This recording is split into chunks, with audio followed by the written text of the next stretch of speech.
Hi,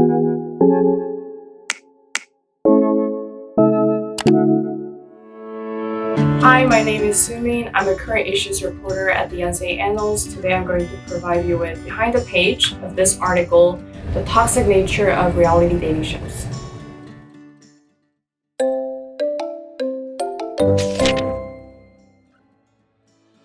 This article is about Korean reality dating shows. I myself am a very avid fan of reality dating shows, starting from Heart Signal, Transferring Love, and even Singles Inferno recently. Although I enjoy watching these shows, I wanted to shed a light on how these shows could be so toxic to its viewers. I decided to write this article when I first realized that all those shows are quite following the same formula, which reflects the conventional gender stereotypes and gender images that are deemed so normal in Korean society.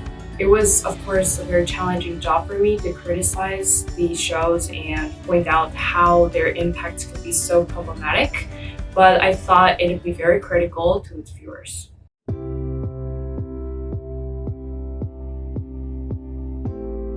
The first line that I picked is, "It is in fact the result of careful curation by the show's producers through a recruitment process based on how the cast appear on social media platforms." I wanted to bring up the issue of how these shows could have been so manipulative of what these shows present to their viewers. To be more specific, the producers want someone who can go viral, who can attract the viewers, and who can be the talk of the town. The show's cast members are usually recruited via Instagram or other social media platforms, and most of those people wanted are handsome and pretty, adhering to the traditional beauty standards of Korean society. The next issue I'd like to bring on is how gender roles are portrayed in these reality dating shows. The line that I picked is, "Dropped right into the producer's grand scheme, cast members unconsciously get to perform their expected heteronormative roles."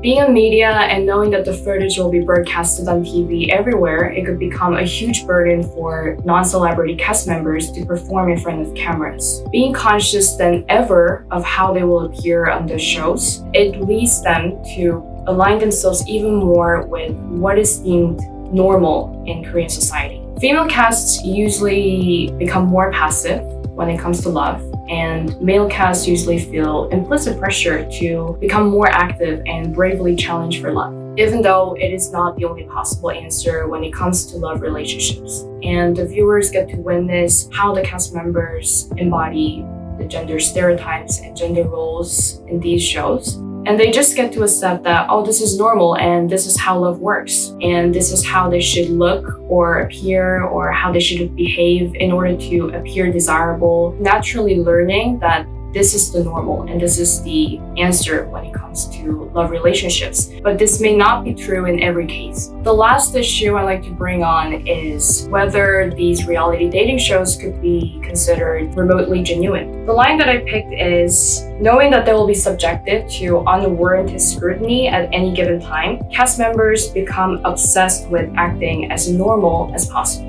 I'm sitting in front of camera right now and I feel really awkward. Just like this, the cast members, with all those cameras surrounding them, they will of course feel very awkward. And since Korean reality dating shows are usually enjoying quite mainstream popularity, lots of viewers are actually analyzing and taking a careful look at every scene, how each cast member talks or behaves, knowing that they might be the target of such scrutiny and sometimes even blames or accusations of doing this and that on the show. It will be almost impossible for them to act just like themselves. How can love stories occurring in these circumstances be genuine? Although reality dating shows claim themselves to be very much authentic, it might not be the case. However, the viewers get to perceive that it is the reality.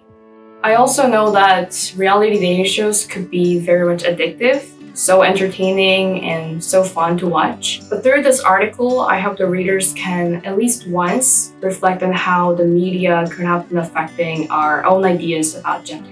Thank you for watching the video. Please like and subscribe. If you're interested, please read the full article in our March issue. Bye!